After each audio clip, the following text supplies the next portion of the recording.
It's hard to describe a relationship. You know, they either say Martin did everything, or the Beatles did everything. It was neither one, you know. We both, George... It all started with a dream of music, rebellion, and a voice that would shake the world. But behind the legend, behind the anthems of peace and love, there was a man shaped by loss, longing, and an insatiable need to express the depths of his soul. John Lennon wasn't just a Beatle. He was a force, a poet of the restless, and a symbol of everything raw and real. But what led him to that tragic night outside his apartment? What demons haunted him? What untold stories lurked behind the melodies that defined a generation? On a cold night in New York City, the unthinkable happened. John Lennon, the voice of a generation, was gunned down in front of his home. The news spread like wildfire, shattering hearts worldwide. Fans gathered in the streets, lighting candles, singing his songs, and trying to make sense of a world that suddenly felt emptier. But this was not just the end of a legend. It was the final chapter in a life filled with conflict, heartbreak, and relentless ambition. Born in Liverpool on October 9, 1940, John Winston Lennon entered a world already at war. His family struggled, his father was absent, and his mother's love came with complications. At just 5 years old, he was forced to make an impossible choice: his mother or his father. Imagine that moment. A little boy caught between two worlds, forced to pick sides. Though he ultimately stayed with his mother, that emotional wound never quite healed. But John's childhood was anything but ordinary. Living with his strict Aunt Mimi, he found solace in music. His mother Julia, despite not raising him, became his greatest musical influence, introducing him to Elvis Presley and teaching him the banjo. That passion for music became his refuge, his escape, and his rebellion. And rebellion was something John knew well. As a teenager, he wasn't the polished, wise artist fans later idolized. He was wild, mischievous, and constantly testing boundaries. He drew cartoons mocking his teachers, played pranks, and carried a cocky charm that made people love and fear him in equal measure. He wasn't afraid to speak his mind, a trait that would define his entire career. But beneath the tough exterior was a boy aching for something more, for a sense of belonging, for a way to turn his pain into something meaningful.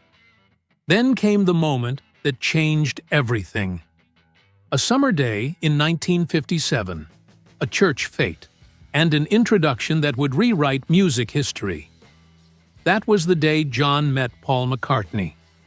The moment Paul picked up a guitar and played, John saw something in him. Paul was smooth, talented, and had an ear for melodies that balanced John's raw energy. Together, they were electric. The start of a partnership that would change the world. As the Beatles took shape, John's personal struggles only intensified.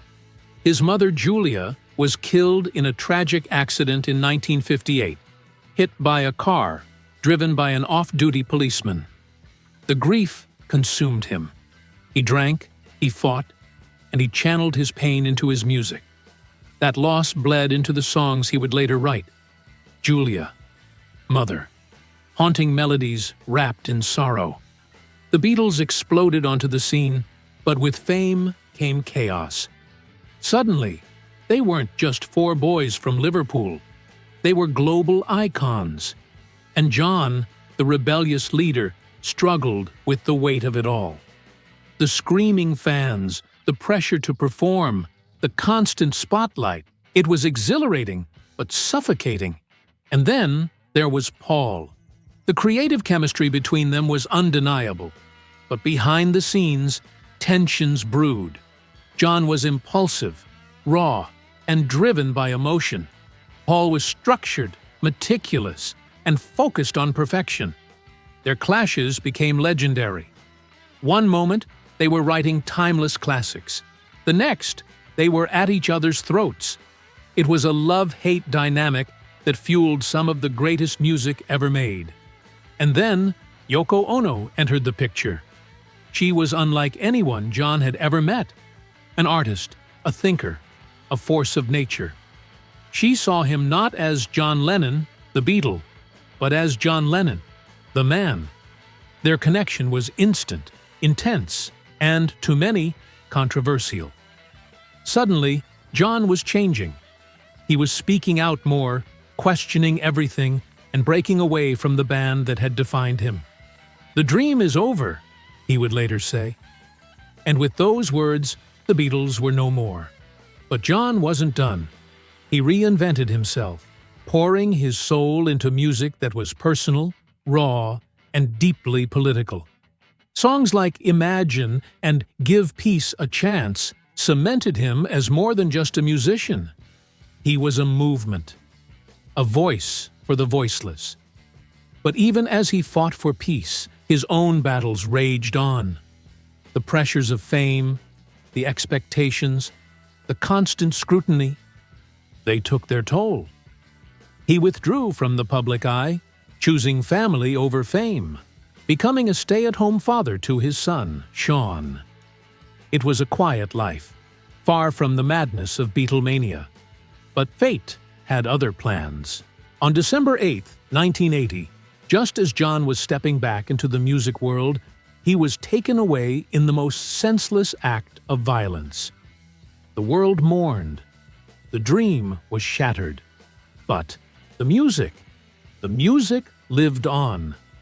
Decades later, his name still echoes in conversations about artistry, activism, and the relentless pursuit of truth. He was flawed, complicated, brilliant, and fearless. His story isn't just one of fame. It's a story of loss, love, reinvention, and the undying power of music. But what if things had been different? What if that tragic night had never happened? What more could John Lennon have given to the world? And more importantly, what secrets, what regrets, what unfinished dreams did he leave behind? The journey that began as a casual invitation to play music turned into a legendary partnership that changed the world. That night, Paul effortlessly played a few chords on his guitar, impressing the Quarrymen members despite them not realizing he was left-handed.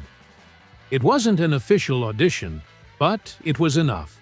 2 weeks later, Paul was invited to join.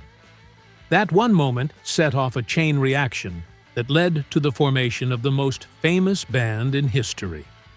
But beneath the rising success, personal struggles, heartbreak, and shocking revelations were brewing behind the scenes. Paul's introduction to the group brought more changes than anyone expected. He convinced them to let his young friend, a quiet but immensely skilled guitarist named George Harrison, try out. John was skeptical at first. George was just 14, but after hearing him play, there was no denying his talent. The band's sound was shifting, their lineup evolving, and their ambitions growing. But their families weren't as thrilled. John's Aunt Mimi disapproved of his new friends, thinking they weren't his kind of crowd. Meanwhile, Paul's father didn't trust John, fearing he'd be a bad influence. Yet, despite all the doubts and warnings, the music kept them together, pushing them forward. The group's growing ambitions took a leap when John's art school friend, Stuart Sutcliffe, joined as the bassist.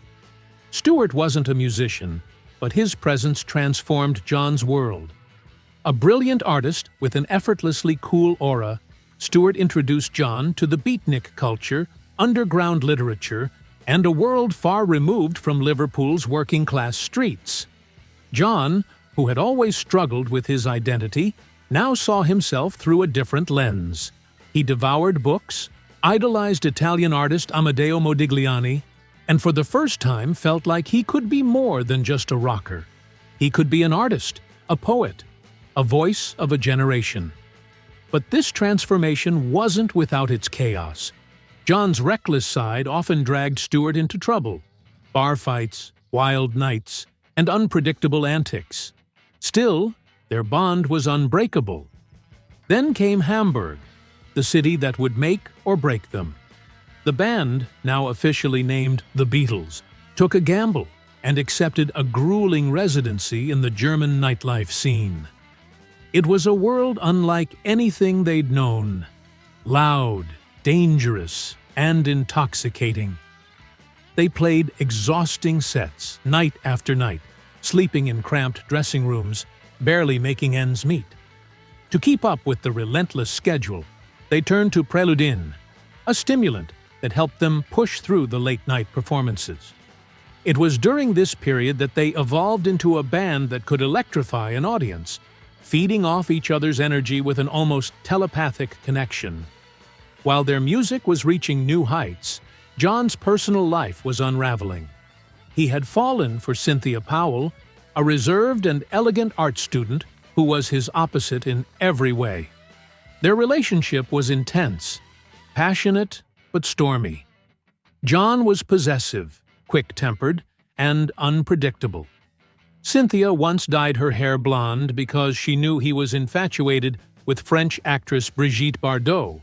She wanted to be his ideal, but John's idea of love was complicated. His childhood abandonment issues ran deep, and sometimes his emotions turned to anger. He later admitted that in his younger years he had been cruel, even violent, a truth that haunted him as he grew older and sought redemption. As the Beatles climbed the ranks of fame, Cynthia's quiet life changed forever when she became pregnant. John, just 21, knew they had to marry, but their wedding was kept a secret. Manager Brian Epstein feared that a married Beatle would ruin the band's appeal. John didn't even get to see his son, Julian, until days after his birth. He was too busy chasing stardom. Meanwhile, Brian carefully crafted their public image, instructing them on how to dress, how to behave, even how to speak in interviews. The rebellious, rough-edged John Lennon was suddenly expected to play the part of a polished rock star. He hated the idea of conformity, but he wanted success more. "I'll wear a bloody balloon if someone's paying me," he famously said. And so, he played the game. Stewart, who had been suffering from unexplained headaches, collapsed suddenly and died of a brain hemorrhage. The news shattered John. He had already lost his mother years earlier, and now his closest friend was gone. The grief was overwhelming, but John, as always, buried his pain beneath his sharp wit and rebellious exterior. The Beatles had no time to mourn. They were on the brink of stardom. Their first single, "Love Me Do," was a modest success, but it was their next move that changed everything. "Please, Please Me," recorded in a single day, was an instant hit. John, despite battling a brutal cold, powered through the final track, twist and shout, shredding his vocal cords in the process. The world was taking notice. But behind the scenes, John was struggling with his identity. Fame was exhilarating but suffocating. The expectations, the pressures, the loss of privacy, it all weighed on him. John's inner turmoil led him to experiment with different identities, using aliases like Dr. Winston O'Boogie and Captain Kundalini. He was searching for something, maybe a version of himself that didn't feel trapped by the image of Beatle John. Even as the Beatles became the biggest band on the planet, John felt increasingly lost. The ghosts of his past, his mother's death, Stewart's passing, the unresolved pain, never truly left him. And soon, they would shape his path in ways no one could predict. The world saw John Lennon as a legend, but behind closed doors, he was a man wrestling with his demons, struggling to reconcile his past with his present. And as the Beatles rocketed to unprecedented fame, the cracks in their foundation were only beginning to show. What came next, betrayals, breakups, reinventions, would rewrite music history forever. But for now, they were 4 young men, standing on the edge of something extraordinary, unaware of just how much the world was about to change. The spotlight never dims in Hollywood, but sometimes the shadows cast by fame are darker than they appear. In a world where fortunes rise and fall overnight, shocking confessions, heartbreaking losses, and dramatic revelations keep fans on the edge of their seats. And just when you think you've seen it all, another wave of unexpected news crashes through the industry. A once-beloved star finds themselves battling financial turmoil. A shocking betrayal shakes a power couple, and a legendary musician's past resurfaces in a way no one saw coming. The whispers had been swirling, but no one expected the full truth to come out like this. A-list status doesn't make anyone immune to real-life struggles, and this past week has proven that Hollywood's biggest names are not untouchable. An unexpected confession has sent shockwaves through the industry, one that rewrites everything fans thought they knew about this beloved celebrity. Their carefully crafted image is unraveling, piece by piece, and the revelations keep coming. It's a story filled with twists, secrets long buried, and an emotional fallout that no one could have predicted. The public is left questioning, was anything ever real? Meanwhile, another household name is facing a crisis no one saw coming. Behind the glamorous photos and red carpet smiles, the reality is far from picture perfect. Legal battles, financial missteps, and an empire on the verge of crumbling. This once dominant figure in Hollywood is now scrambling to hold everything together. Insiders reveal that the pressure is mounting, and if a solution isn't found soon, everything they built could disappear overnight. But nothing could have prepared fans for the devastating loss that rocked Hollywood this week. A star who once defined an era, whose legacy spans decades, is now gone. Their final days were filled with a heartbreaking struggle that few knew about. Those closest to them are now speaking out, revealing the private battles they fought in silence. It's a reminder that fame does not shield anyone from life's toughest battles. In the midst of all this, another shocking revelation emerges. A past scandal that was quietly swept under the rug is now resurfacing, and this time there's no escaping it. A career that once seemed untouchable is now at risk of crumbling under the weight of the truth. Will they fight back? Or will this be the moment that defines their downfall? Hollywood's brightest lights also cast the darkest shadows, and this week, those shadows are growing longer.